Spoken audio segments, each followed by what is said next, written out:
Ah, coucou poto, on se retrouve dans le Biwi façon expert de la pêche de la carpe pour parler d'un sujet qui est pas souvent abordé sur YouTube, qui est la pêche au fil détendu. Qu'est-ce que ça veut dire que la pêche au fil détendu? C'est-à-dire que, comme le port-salut c'est écrit dessus, tu vas pêcher non pas avec un fil comme on a l'habitude de pêcher dans le milieu de la carpe, c'est-à-dire tendu comme un string avec un fil qui fait ping dans l'eau et qui vient alarmer les carpes, mais qui du coup là va reposer au fond de l'eau pour avoir une discrétion absolue sur ton plan de pêche, pour mettre les poissons en confiance pour venir s'alimenter et idéalement se piquer sur ton montage. Je vais t'expliquer très rapidement quels sont les avantages de cette pêche, comment et où tu peux pêcher comme ça, et aussi du coup balayer un mythe qui est la détection de la touche avec le fil détendu. Donc déjà, comme je viens de le dire, la pêche au fil détendu, elle va te permettre d'avoir une discrétion totale au bord de l'eau. Parce que en fait, sur des plans d'eau qui sont régulièrement pêchés par des pêcheurs, les poissons peuvent un peu être habitués à des fils en plein milieu de l'eau. Alors après, bon, je pense que les poissons, on va pas se mentir, ils touchent énormément de choses, des algues, des branches, donc ils vont pas être non plus très méfiants vis-à-vis de ça tout le temps. Mais si tu peux t'éviter du coup des poissons méfiants sur ton spot de pêche, c'est toujours ça de prix. Donc sur des plans d'eau où il y a une activité de pêcheur assez régulière, c'est quand même un bon point pour toi, puisque en fait ta zone d'amorçage plus ta zone de pêche va être totalement libre de fils bien tendus comme un string qui va être là.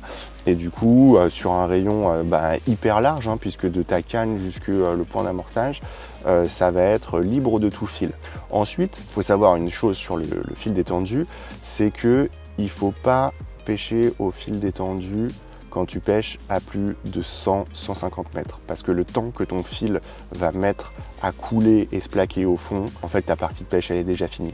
Donc moi idéalement ce que je te conseille de faire, c'est d'adopter cette pratique quand tu pêches vraiment pas loin du bord, on va dire un maximum 70-80 mètres. Pour moi, je n'irai pas forcément plus loin avec cette méthode-là, parce que en fait, sinon, ça va passer juste un temps monstre à ce que ton fil se colle sur l'eau. Et au niveau, un peu comme je disais en intro, cette légende de la détection de la touche avec un fil détendu, ce qui semble un peu normal, parce que tu te dis que si un fil est vraiment tendu entre du coup ton moulinet, ton détecteur et ton plomb, ton montage, dès qu'il va y avoir une petite touche, ça bip automatique par rapport à un fil détendu qui vient reposer sur l'eau, et tu peux te dire qu'il peut y avoir un délai de latence entre le moment où le poisson va engamer l'hameçon et le moment où tu vas avoir la touche. Et pas du tout. Pas du tout, parce que en fait, ce qu'il faut se dire, c'est que ton fil il est détendu au fond de l'eau, mais en fait il fait pas non plus des zigzags comme ça, et en fait en gros c'est pas le poisson il part et il prend énormément de fil avant que tu aies la touche, pas du tout. Le fil il est juste posé, et dès que le poisson va partir, tu vas avoir une détection qui est automatique. Et là je l'ai vécu parce que je suis en session de pêche depuis déjà presque 24 heures, je suis en train de tourner une autre vidéo sur l'amorce, on va dire, de marque qui coûte relativement cher par rapport à de l'amorce entrée de gamme bien moins cher, et voir ce qui est le mieux. Je pense que la vidéo sortira avant et je te mets le lien juste ici. Et bien j'ai des départs francs qui sont automatiques et qui sont aussi efficaces que si je pêchais fil très tendu, voire plus, parce que je pense que tu as une détection qui est même plus accrue avec un montage qui est efficace et qui n'est non pas du coup avec un plomb bloqué, clip plomb comme on a l'habitude de pêcher régulièrement, mais un plomb qui est inline. Et du coup, en parlant de montage, ce que je te propose de faire, c'est te montrer directement mon montage pour que tu aies une bonne idée de à quoi ça ressemble. Et après, du coup, je mettrai à l'eau et je te parlerai plutôt de comment ça se passe pour déposer ton montage, et ensuite tout l'attirail qui va avec pour avoir une détection de touche qui soit accrue avec des hangers. Si tu ne sais pas ce que c'est, ça tombe bien, je te l'explique dans la vidéo là. Et un line clip, si tu ne sais pas ce que c'est parfait, je te l'explique dans la vidéo là. Allez, c'est parti pour le montage. Alors, voilà sur le plateau tout ce dont tu as besoin pour faire ton montage avec ton baling de ton choix, que tu viens mettre ce que tu veux, ton corps de ligne, moi je suis venu découper pour les besoins de la vidéo, hop, un petit nylon. Tu as besoin d'un plomb. Donc là c'est un plomb inline, tu vois, il n'y a pas d'émerillon au-dessus pour l'accrocher à un clip plomb. Tu as une petite tétine pour faire passer ton fil qui ressort juste ici. Tu vas avoir besoin d'une tétine comme ça, que tu trouves dans différentes marques, qui vient en fait en gros s'incruster sur ton émerillon qui relie ton corps de ligne avec ton bas de ligne pour éviter que le plomb qui est coulissant vienne taper directement sur ton émerillon et le fragiliser. Tu as besoin d'un petit émerillon. Donc là, moi j'ai pris un émerillon Quick Change que j'aime beaucoup avec un anneau qui vient me permettre en fait de sécuriser ma ligne. Et ensuite, tu as besoin d'une petite perle pré-percée qui va jouer le rôle de autoferrage dans le cas d'un montage coulissant. Et je te montre directement comment ça se passe. Donc tu prends ta petite perle qui est pré-percée et tu vas pas passer ton fil en fait dans le trou qui est pré-percé. Tu viens créer en fait un trou avec ton aiguille, hop, en parallèle, comme ça, tac. Pourquoi? Parce qu'en fait ça va créer de la résistance sur le fil plutôt que de le passer directement par le trou pré-percé de la perle. Ensuite, tu viens de passer sur ton corps de ligne, comme ça. Il faut forcer un peu hein, parce que c'est assez difficile. Donc là, tu viens de passer. On est d'accord? Ensuite, tu viens passer ton plomb, comme ça. Tac. Jusque là, tout va bien. La petite tétine, donc là où il y a le gros trou, tu le mets en fait à l'inverse de la sortie de ton plomb. Parce que c'est là où en fait ça va s'encastrer dans l'émerillon. Ensuite tu fais ce que tu veux, moi je fais une boucle, hein. Tac, voilà, toujours bien humidifié, voilà. Et ensuite tu viens passer ton émerillon, utilise celui que tu veux, moi j'utilise celui-là parce que j'aime beaucoup, ça me permet de changer mon bas de ligne de façon très rapide et quand même avec une certaine sécurité. Et ensuite tu viens rajouter ton bas de ligne de ton choix, hop, la petite bague en acier et voilà ton montage. Donc là, tu as quelque chose qui se présente comme ça. Donc une fois que tu as ça, tu vas avoir un montage qui va se présenter comme ça au fond de l'eau. Et en fait, à quoi sert cette petite perle? En fait, ça va te permettre de gérer la distance entre le moment où tu as envie que il n'y ait vraiment aucune résistance dans le fil jusqu'à ce qu'il y ait une petite résistance dans le fil avec la perle. Et tu vois, le fait de l'avoir passé non pas dans le trou pré-percé, ça donne un peu de résistance, tu vois, parce que là sinon en fait en gros, même si ça touchait la tétine du plomb, ça pourrait aller simplement très facilement sans avoir une résistance. Donc tu vois, tu peux le mettre vraiment près, tu peux le mettre beaucoup plus loin. Voilà, donc ensuite, qu'est-ce qui va se passer quand tu es dans le fond de l'eau? Tu vas avoir là ton bas de ligne, le poisson va hop, tirer gentiment comme ça, aucune résistance, tac, tac, tac, tac, tac. Et ensuite, dès que ça va toucher la perle, paf! Du coup, il va y avoir une première résistance, ça va être autoferrant.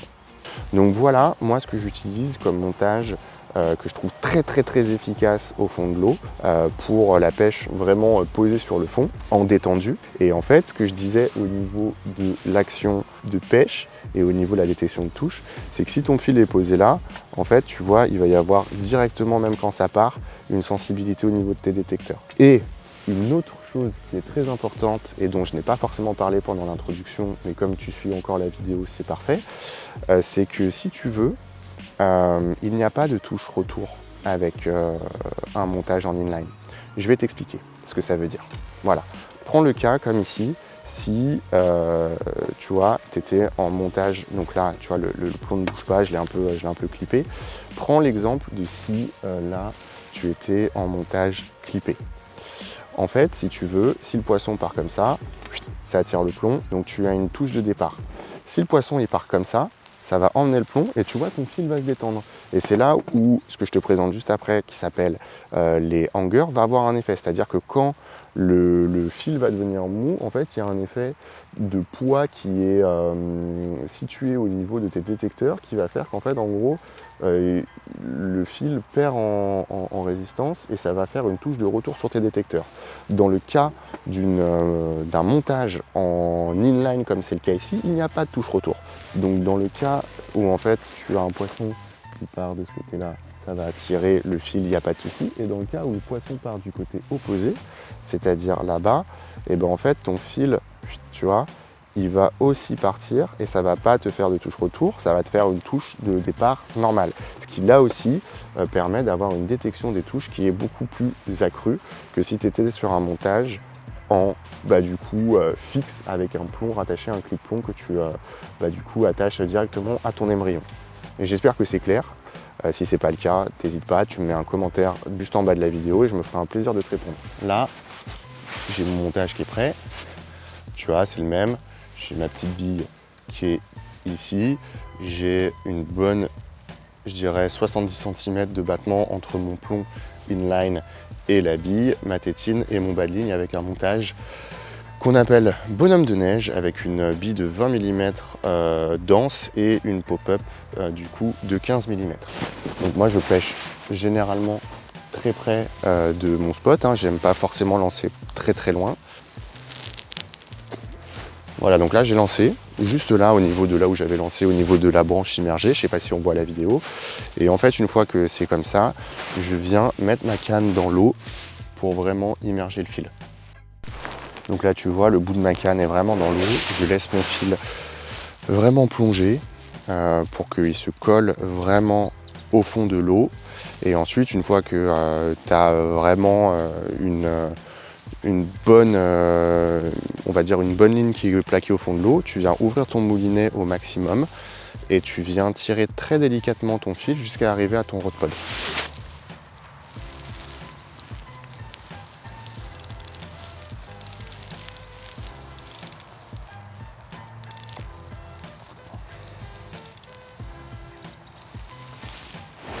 Là, j'ai mon fil qui est vraiment au maximum de chez maximum collé au fond de l'eau. Il est hyper détendu. On le verra pas à la vidéo, mais là en fait dès les 30 premiers centimètres entre le bout de ma canne et l'eau, il plonge directement. Donc là j'ai vraiment une détection qui est minime par les poissons d'un fil qui est tendu au fond de l'eau. Et maintenant la question que tu vas te poser, c'est comment on fait au niveau de la détection des touches sur le détecteur, parce que là en fait en gros ton fil il est vraiment détendu de chez détendu et en fait en gros tu as besoin quand même que entre le moulinet et ton détecteur il y ait quand même une tension qui fait que si jamais il y a du fil qui part, tu puisses vraiment le voir très facilement et très rapidement. Et ça c'est très simple, c'est ce que je t'ai dit tout à l'heure pendant l'introduction, c'est le rôle du hanger qui est ici et du line clip qui est juste là. Allez, je te montre. Donc les hangers et swingers, c'est quoi? C'est cette petite chose là qui pendouille et comme je te l'ai dit, le swinger va avoir un rôle pour la détection de touches quand tu pêches au fil tendu. C'est généralement en fait un système de poids qui vient tirer sur le fil et quand le fil vient se détendre, en fait tu vas avoir ce qu'on appelle une touche retour. Et les hangers sont généralement des petites chaînettes qui vont en fait permettre au fil détendu de pouvoir reposer comme tel une fois que tu as ton fil bien détendu. Moi j'ai la chance d'avoir un système qui fait les deux. C'est-à-dire que là j'ai une petite vis et si je viens visser comme ça, je vais avoir un système vraiment qui va me permettre d'avoir une détection de touche en type swinger pour le fil qui est très tendu. C'est pas ce qu'on recherche pour cette vidéo, donc je peux dévisser et en fait, une fois que j'ai ça, tu vois, j'ai comme un espèce de système de chaînette, je vais te mettre une vidéo pour que tu comprennes mieux, et j'ai une mobilité ultra flex de ce hanger là. Là, déjà, tu vas avoir un fil qui est bien tendu entre le détecteur et le hanger. Et petite chose que tu peux rajouter en plus, c'est cette chose là qui s'appelle un line clip.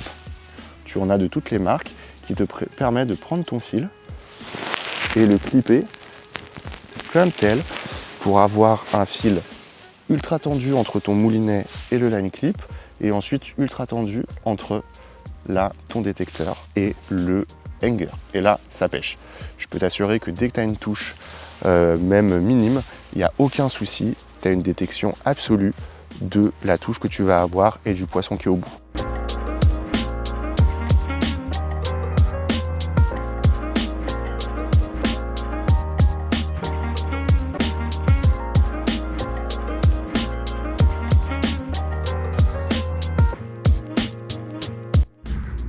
Et voilà les poteaux, une petite carpe cuir au fil détendu, je vous montre ça.